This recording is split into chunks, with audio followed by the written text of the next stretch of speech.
जय हिंद, वंदे मातरम। दोस्तों मैं Divyansh Namdev PW only IAS में आप सभी का बहुत बहुत स्वागत करता हूं, अभिनंदन करता हूं। दोस्तों वॉर रुकने का नाम नहीं ले रहा है, बल्कि बहुत ज्यादा अब एस्केलेट हो चुका है। मतलब अब दोनों ही देश पीछे नहीं हटने वाले हैं। और ये मैं इसलिए बोल रहा हूं क्योंकि जो अमेरिका G7 समिट में पार्टिसिपेट करने के लिए कनाडा गया हुआ था, वो अचानक से वापस आ जाता है और ईरान को धमकी दे देता है कि आपको अनकंडीशनल सरेंडर करना पड़ेगा। और इसी बीच इजराइल फिर से ईरान के ऊपर मैसिव अटैक करता है और उसकी एक और न्यूक्लियर एनरिचमेंट फैसिलिटी, वैसे तो देखा जाए एनरिचमेंट फैसिलिटी कम, ये एक प्रकार का रिएक्टर ज्यादा था, अराक पर हमला कर देता है। लेकिन हमला करने के पहले इजराइल वहां के सिविलियंस को यह भी वार्निंग जारी करता है कि आप इसे जल्द से जल्द इवैक्यूएट कर दे, खाली कर दे, क्योंकि हम इस फैसिलिटी को भी डिस्ट्रॉय करने वाले हैं। मतलब इजराइल का जो पॉइंट ऑफ व्यू चल रहा है, अभी इजराइल का जो परसेप्शन चल रहा है, वो सिर्फ इतना है कि हमारे सर्वाइवल के लिए जो चीज जरूरी है और जो हमारे सर्वाइवल के लिए थ्रेट है, हम उसे पूरा डिस्ट्रॉय करके रहेंगे। और इसी कारण इसी सीरीज में इजराइल ईरान की हर एक, चाहे वो प्लूटोनियम बेस्ड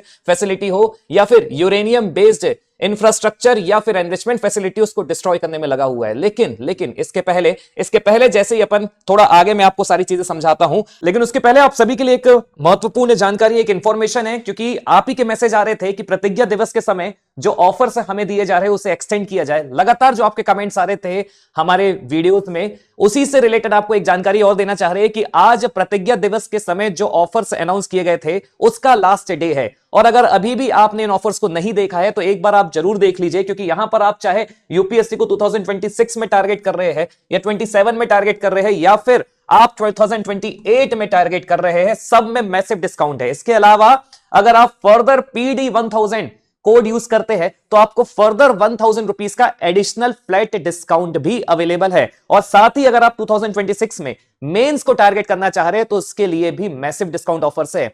और एक और महत्वपूर्ण जानकारी, अगर आपका इस साल प्रीलिम्स निकला है तो आपके लिए सृजन मेंस जो प्रोग्राम है वो कंप्लीटली फ्री है। और ये जो सबसे इंपॉर्टेंट आपके लिए अभी तक का सबसे बेस्ट ऑफर हो सकता है। लेकिन फिर भी अगर आपको किसी भी ऑफर से रिलेटेड और कोर्स से रिलेटेड जानकारी चाहिए हो तो लिंक डिस्क्रिप्शन में सारी चीजें दी गई है। बिंदास फोन घुमाइएगा और अपनी सारी क्वेरीज उस फोन के माध्यम से जरूर सॉल्व करिएगा। तो आइए अपन आगे बढ़ते हैं और देखते हैं कि क्या डेवलपमेंट हुए हैं। फिलहाल वापस आते हैं टॉपिक में कि क्या या किस चीज की अपन बात करें। जो रिसेंट का अपडेट आया उसके हिसाब से अगर देखा जाए तो यहां पर ऑलमोस्ट 40 फाइटर जेट्स के साथ, इमेजिन करिए 40 फाइटर जेट्स के साथ इजराइल ने फिर से एक और सबसे इंपॉर्टेंट फैसिलिटी पर स्ट्राइक किया है और उसे डिस्ट्रॉय किया है। इवन इसका जो कंफर्मेशन है वो इजराइल डिफेंस फोर्सेस के ऑफिशियल हैंडल से भी मिलने को हमें देखने को मिला है। और इवन ईरान का जो लोकल टेलीविजन है वहां से भी इसकी कंफर्मेशन रिपोर्ट आई है। लेकिन समझिएगा बात को, यहां पर जितनी भी नंबर ऑफ है ना, यहां पर जितनी भी नंबर ऑफ, चाहे वो यूरेनियम एनरिचमेंट प्लांट हो या फिर किसी भी प्रकार की न्यूक्लियर फैसिलिटी हो, इजराइल लगातार इसको टारगेट करने में लगा हुआ है under the Operation Rising Lion. और आप समझिए, जब नतांज को डिस्ट्रॉय करने की बात आई थी ना, जब नतांज को इजराइल अटैक कर रहा था, देखिए नतांज साइट यहां पर है, तेहरान के जस्ट नीचे, तेहरान के सदर्न डायरेक्शन में है और एक प्रकार से बोल सकते हैं कि यह भी कॉम प्रोविंस के काफी पास है। तो नतांज को डिस्ट्रॉय करने के लिए इजराइल ने ऑलमोस्ट 200 फाइटर जेट्स का यूज किया था और इतना प्रिसाइसली अटैक किया था, इतना प्रिसाइसली अटैक किया था कि ऑलमोस्ट वहां पर उसको कंप्लीटली डिस्ट्रॉय करने में इजराइल कैपेबल हो गया था। तो आप इमेजिन कर सकते हैं कि क्या खूबसूरत तरीके से इजराइल की इंटेलिजेंस एजेंसी काम कर रही है, जो एकदम प्रिसाइज लोकेशन प्रोवाइड करा रही है इजरायली डिफेंस फोर्सेस को। उसी सीरीज में चलते हुए कुछ ही दिन बाद यहां पर एक और फैसिलिटी थी, काफी इंपॉर्टेंट फैसिलिटी मानी जाती है, जिसका नाम है फुर्दो। फिलहाल तो वो यहां पर शो नहीं है, लेकिन ये जो फुर्दो फैसिलिटी है वो भी आपके कॉम प्रोविंस के पास ही मानी जाती है। कॉम एक प्रकार का रेसिडेंशियल एरिया है, लेकिन फुर्दो काफी ज्यादा फोर्टिफाइड बताई जाती है और लास्ट डे ही फुर्दो पर भी इजरायली डिफेंस फोर्सेस ने अटैक किया था। लेकिन ये जो फोर्टिफाइड फैसिलिटी है ये ऑलमोस्ट मीन सी लेवल से, मतलब सरफेस से ऑलमोस्ट 80 से 90 मीटर बनाई गई है। लेकिन इजराइल की तरफ से यह क्लेम किया गया था कि यहां पर हमने पेनिट्रेशन तो किया है, एक्सप्लोसिव या एक्सप्लोजन भी देखने को मिले हैं। और इसका कंफर्मेशन खुद ईरान सीज्मोलॉजिकल सेंटर की तरफ से भी दिया गया था, जिन्होंने यह बताया था कि यहां पर आसपास के क्षेत्रों में जो अर्थक्वेक आया है वो एक्चुअली में मैन मेड है, नेचुरल नहीं है। इसका मतलब इजराइल ने फिर से वैसे तो इसे कंप्लीटली डिस्ट्रॉय नहीं किया है, ईरान की तरफ से ये बिल्कुल सेफ बताई जा रही है फॉर दो, लेकिन फिर भी इजराइल ने जो किया उसको पूरी दुनिया ने फिर से देखा। मतलब वो ये बताना चाह रहा है कि हमने जो ईरान की एक और सबसे important even important more than the Natanz facility, जो सबसे इंपॉर्टेंट एनरिचमेंट फैसिलिटी है, उसको भी पेनिट्रेट करने में सफलता हासिल करी है। और आज सुबह ही अराक, ये एक प्लूटोनियम बेस्ड रिएक्टर माना जाता है, वैसे तो ये इनएक्टिव है, लेकिन इसको भी डिस्ट्रॉय करने में सफलता हासिल करी है। अब देखिए यहां पर देखिए, strike on an inactive nuclear reactor जिसका नाम है अराक। और ये जो अराक है ना, ये जस्ट साउथ वेस्ट डायरेक्शन में है तेहरान के। आप इमेजिन कर सकते हैं कि ये अगर तेहरान है तो ये पर्टिकुलर डायरेक्शन हो जाएगा साउथ, ये वेस्ट है तो ये हो जाएगा साउथ वेस्ट। तो तेहरान के जस्ट साउथ वेस्ट डायरेक्शन में अराक की लोकेशन है। और एक प्रकार से ये भी सिविलियन एरिया के पास इसे बनाया गया है, लेकिन फिर भी इजराइल ने अटैक करने से पहले वहां के सिविलियंस को साफ बोल दिया था कि जल्द से जल्द इस फैसिलिटी को भी खाली करे। और ये कंफर्मेशन खुद इजराइल डिफेंस फोर्सेस की तरफ से दी गई है। Inactive nuclear reactor in Arak, a key component in plutonium production. इसके अलावा nuclear weapon development site near Natanz, इसके अलावा ballistic missile air defence production facilities and radar system and missile storage site, इन सबको एक साथ स्ट्राइक किया है अभी हाल ही में। किसने? इजराइल ने। आप इमेजिन कर सकते हैं कि ये जो फिलहाल अराक है ना, ये एक्चुअली में भले ही इनएक्टिव है, लेकिन इसकी कैपेसिटी 50 मेगावाट बताई जा रही थी। और ये 50 मेगावाट कैपेसिटी का जो रिएक्टर है, वैसे तो देखा जाए ये सिर्फ एनर्जी नीड की है ना, जो नेसेसिटी है, जरूरत है, उसको पूरा करने के लिए बनाया गया था। लेकिन फिर भी जो इजराइल का शुरुआत से माना जा रहा है कि ईरान जो भी न्यूक्लियर प्रोग्राम चला रहा है वो ऑलमोस्ट 90% कंप्लीशन में आ चुके थे। और विद इन 15 से 10 डेज और विद इन मंथ ईरान हर एक प्रकार के न्यूक्लियर वेपन डेवलप करने में सक्षम हो जाता। और कारण यही था कि इजराइल ने, इससे पहले कि ईरान कोई एक न्यूक्लियर वेपन डेवलप करता, इजराइल ने ऑपरेशन राइजिंग स्टार लॉन्च कर दिया अगेंस्ट द ईरान। और ईरान में भी अगर देखा जाए तो जिस तरीके से इजराइल ईरान की हर एक मिलिट्री बेस्ड फैसिलिटी या फिर यूरेनियम बेस्ड फैसिलिटी या फिर अपन बोल सकते हैं न्यूक्लियर प्रोग्राम से रिलेटेड जितनी भी फैसिलिटी है उनको डिस्ट्रॉय करने में लगा हुआ है, ईरान खुद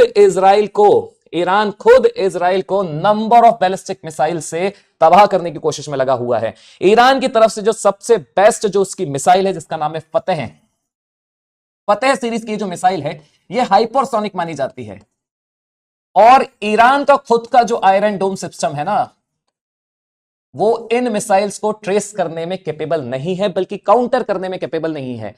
तो तबाही ईरान भी मचा रहा है। और ईरान की तरफ से यह क्लेम किया जा रहा है कि वो तेल अवीव पर लगातार मिसाइल पे मिसाइल दागे जा रहा है। और जो ईरान की ड्यूरेशन है वो अक्सर रात के टाइम में ही देखी जा रही थी, लेकिन फिलहाल इस फैसिलिटी को डिस्ट्रॉय करने के बाद by the Israeli forces, अराक facility को डिस्ट्रॉय करने के बाद इजरायली फोर्सेस के द्वारा ईरान लगातार यही बैलिस्टिक मिसाइल्स का प्रयोग अब दिन में भी कर रहा है। तो यहां पर जो कंडीशन क्रिएट हो चुकी है वो मैसिव हो चुकी है, बहुत एग्रेसिवली बढ़ते जा रही है। तो आप इमेजिन कर सकते हैं कि ये जो युद्ध है ना, ये बहुत नेक्स्ट लेवल अब जा चुका है। और यहां पर वही बात बताई जा रही है, इसके अलावा भी लगातार जितने भी ईरान के सबसे इंपॉर्टेंट म्यूनिशंस है ना, जहां पर आर्म्स डिप्लॉयमेंट है, डेवलपमेंट से रिलेटेड चीजें हैं, जहां पर ईरान अपना पूरा जखीरा रख के रखा है, वहां पर इजराइल अपने जितने भी उसके पास बेस्ट फाइटर जेट्स है ना, उनको लेकर ऑलमोस्ट 20+ मिलिट्री टारगेट्स कर रहा है, वो भी कहां पर? तेहरान में। तो आप इमेजिन कर सकते हैं जिस तरीके से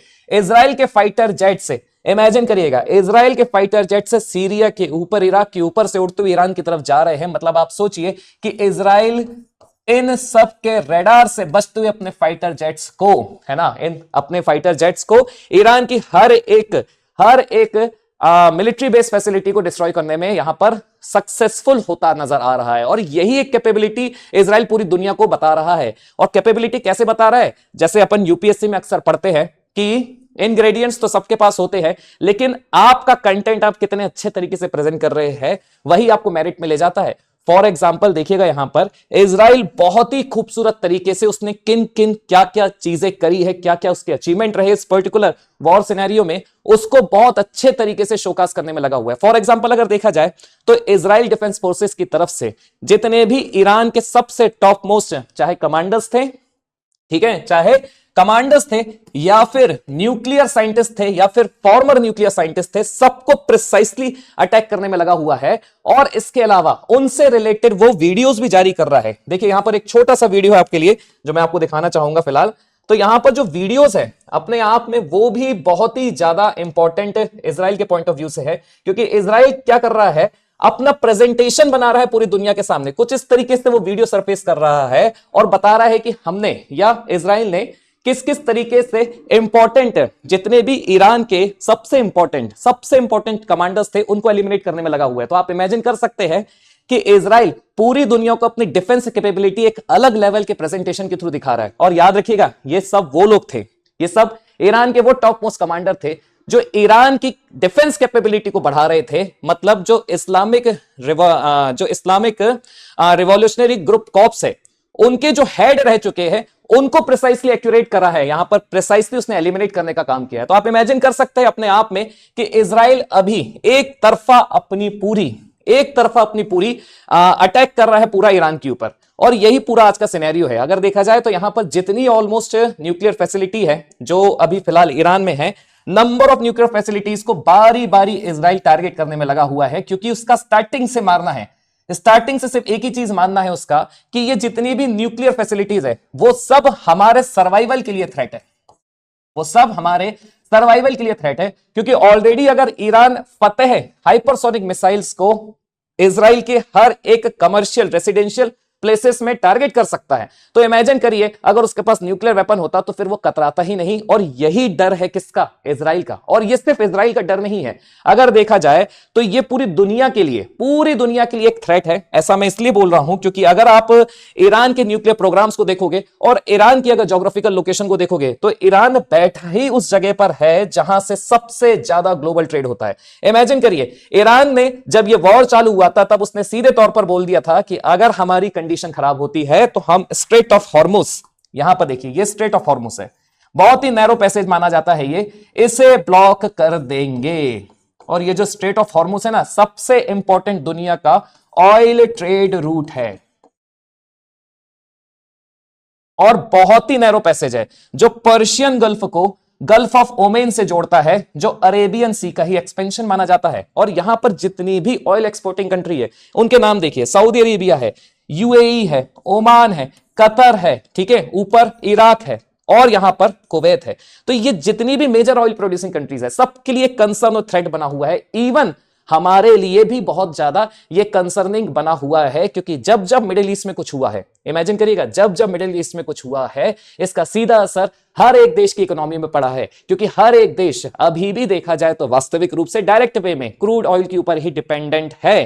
क्योंकि अगर जब कभी भी ऐसे सिनेरियो में क्रूड ऑयल के प्राइसेस अचानक से बढ़ते हैं तो हर एक देश में इन्फ्लेशन बहुत ही ज्यादा बढ़ जाता है। और यही अभी सबसे ज्यादा चिंता का विषय है जिसे पूरी दुनिया सिर्फ और सिर्फ नजर गड़ाए बैठी है कि आगे आने वाले टाइम में क्या होगा। लेकिन फिर भी अगर देखा जाए जिस तरीके से डेवलपमेंट चल रहा है, जिस तरीके से वॉर एग्रेसिवली आगे बढ़ चुका है, हमें सिर्फ नजर गड़ाए बैठना है और यह देखना है कि भारत का क्या स्टैंड आ रहा है। क्योंकि ईरान की बात की जाए तो पाकिस्तान ने जिस तरीके से ईरान को सपोर्ट किया था वो एक प्रकार से देखा जाए तो भारत के लिए भी एक थ्रेट वाली कंडीशन क्रिएट होते नजर आ रही है कि अगर ईरान के पास भी आज की डेट में न्यूक्लियर वेपन्स होते तो फिर खतरा भारत को भी होता। क्योंकि पाकिस्तान जिसको अपना दोस्त समझ बैठता है, तो इमेजिन करिए इंटरनली और एक्सटर्नली भारत के लिए भी वो हमारे लिए खतरा बन जाता है। तो मिलते हैं कुछ फिर नए और अपडेट्स के साथ जो इजराइल और ईरान से रिलेटेड है। जय हिंद एंड वंदे मातरम दोस्तों, आप सभी का दिन बहुत बहुत शुभ हो।